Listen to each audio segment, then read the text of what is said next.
watu wa mlima huu, unajua sisi huko chini tumeamua kwamba leadership ya county inakuwa rotational.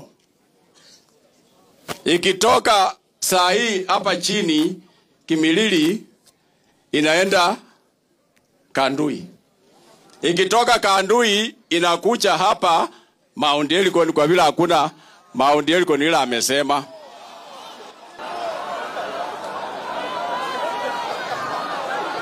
Tunataka irotate ndio mtu ya Mount Elgon awe governor bila kusema ati sisi tunataka tuwe deputy, ati sisi tunataka tuwe, because mlima peke yake haitapitisha mtu.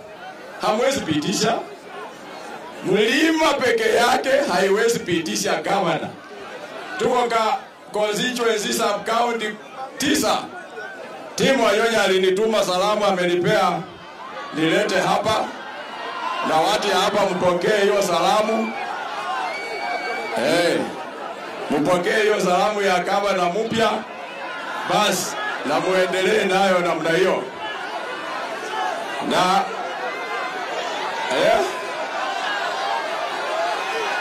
okay, na nimesikia hiyo. Najua mnapiga kelele tu, lakini mimi najua hiyo. Ile mimi nataka kuona hapa saa hii. Hata ile vitu nilipewa niende nayo. Niende nayo.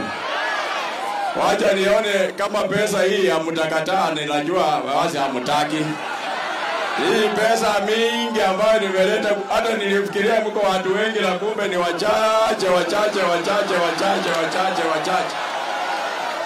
Nimeona mko wachache, hata hii pesa ambayo nimekuja nayo mwezi maliza.